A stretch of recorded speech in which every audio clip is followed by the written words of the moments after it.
ওনার আম পাড়া দেখে এখন আমারও গাছ উঠতে ইচ্ছা করতেছে, তাই আমি লুঙ্গি কাঁচা দিচ্ছি। এই যে একটা আছে বাকনা, এই যে এই যে এই যে এই যে আমি এখন আম গাছের উপরে, এখন আম গাছ একটা ঝাঁকি দিব। মোটামুটি কয় কেজি দিব তন্ময়? 20 কেজি এক বালতি হয়ে গেছে। কারণ উঠছে গাছে কিন্তু নামার ওয়ে পাইতেছে না। কেমনে উঠছে এটাও ভুলে গেছি, প্রায় শক্তি নেই একদমই। ভাই সারি দিলা ভাই মুখের অবস্থা। মোটামুটি বাকিগুলো পারছি, কোনো সমস্যা নেই। ওই যে ওই পাশের ডাল আসলে উঠা যায় না, নামা যায় না অবস্থা গেঞ্জির। এতক্ষণ যেহেতু গাছ থেকে আম পারছি, এখন একটা আম খাই দেখি। এরকমই মিষ্টি এমন অন্য গাছের। এই যে আছে আম পাড়ার সবচেয়ে মজার মুহূর্ত হচ্ছে যখন বাচ্চারা আম নিয়ে দৌড়াদৌড়ি করে, মানে কার আগে কে আম নিবে। সবাই ছোট বড় সবাই আম টুকাইতেছে। আমার মনে হয় আমার আর গোসল করা দরকার নেই আজকে। আমাদের মোটামুটি 2টা গাছ থেকে আম পার হয়ে গেছে, 3 নাম্বার গাছে আম পারতে যাইতেছি আমরা। এখন এই গাছ থেকে আম পারবো। ও করে নাই, ব্যর্থ। ফাইনালি তন্ময় সার্থক, সাকসেস হয়েছে। দেখি তন্ময়, ফাইনালি এটা ঢিল মেরা পারছে। রাব্বি এখন গাছ উঠতেছে মই দিয়া।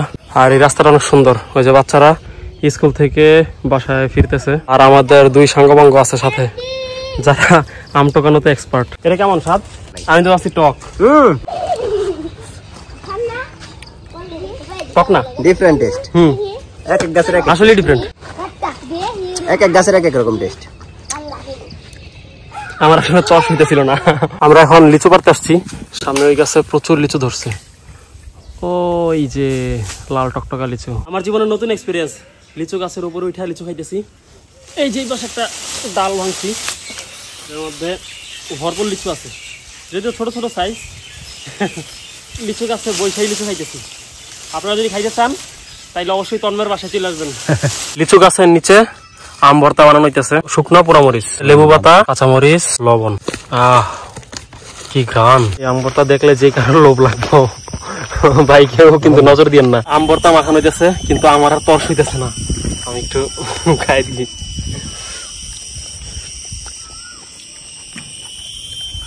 কই জাল তো বিষয় নাই। এরকম গ্রীষ্মের দুপুরে গোসলের আগে যদি এরকম ঝাল ঝাল আম ভর্তা খাওয়া যায়, যদি এটা ঝাল মিষ্টি আম, তাইলে একদম অন্যরকম ফিলিংস। রাব্বি কেমন লাগে?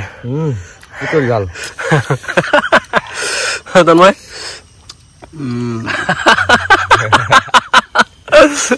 এইমাত্র আমাদের নতুন মেম্বার জয়েন করলো। খান খাই দেখেন তো কেমন হয়েছে। জাল হয়েছে নি?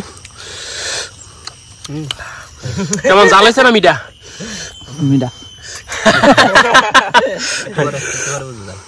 হ্যাঁ, আমাকে প্রথমে জাল লাগে নাই, কখন জাল লাগতেছে। আমাদের আম ভর্তার ব্যাপারটা এমন হয়েছে, শেষ হয়ে হইলো না শেষ।